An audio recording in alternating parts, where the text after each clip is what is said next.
अब तो टकराना होगा। एक बहुत ही सुंदर छोटी सी कहानी।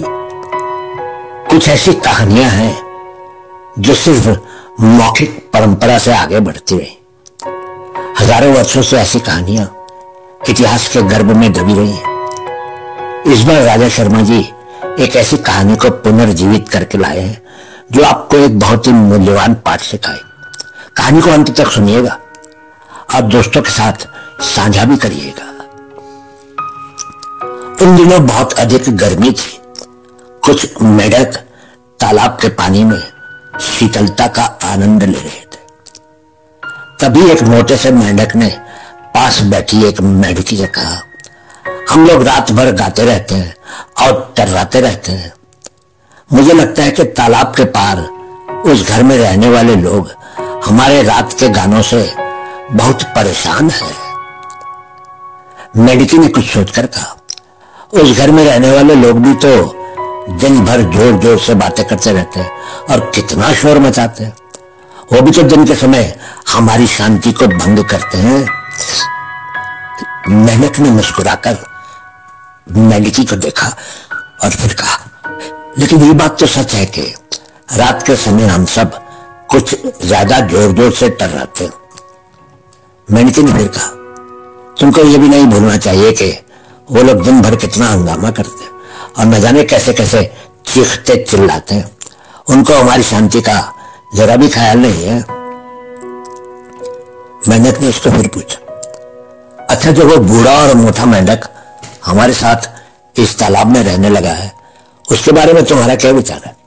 वो तो इतना जोर से टर्राता है कि पूरा इलाका ही हिल जाता है।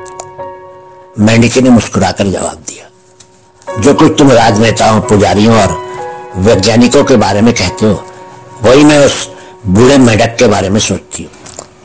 ये लोग सभी यहाँ भीड़ भाड़ के साथ आते हैं, तालाब के किनारे भाषण देते हैं, नारे लगाते हैं, पुजारी घंटे बजाते हैं और जोर जोर से मंत्र पढ़ते हैं। वैज्ञानिक तरह तरह की दवाइयां तालाब में डालते हैं।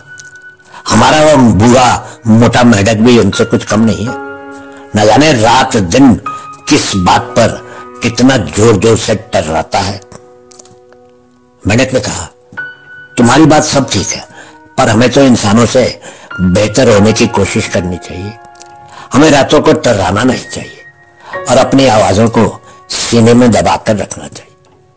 भले ही चांद और तारे हमें टर्राने के लिए उकसाएं, हमें चुप रहना चाहिए। हमें ऐसा कम से कम 1-2 रातों तक तो ये अभ्यास करना ही चाहिए।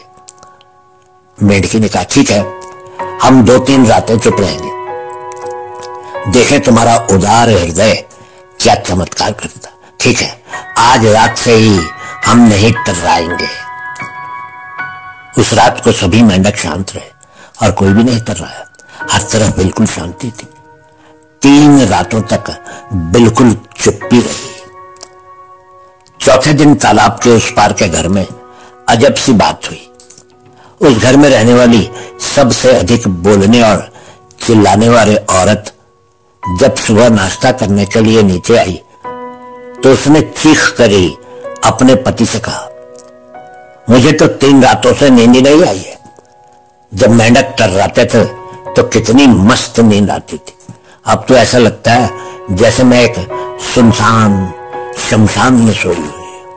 कुछ तो जरूर हुआ है। ये मेंढक 3 रातों से जरा भी नहीं टर्राए हैं। अगर मुझे नींद ना आई तो मैं पागल ही हो जाऊंगी।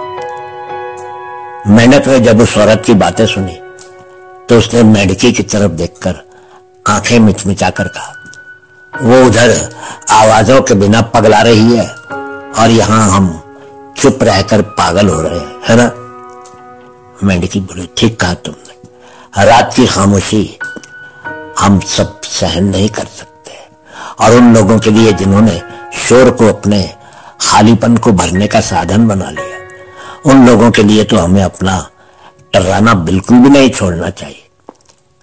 उस रात चांद तारों की और उस औरत की टर टर सुनने की प्रार्थना बेकार नहीं गई और रात भर मेंढक कुछ ज्यादा ही जोश में टर्राए और वो औरत कुछ ज्यादा ही मस्त नींद में सोई।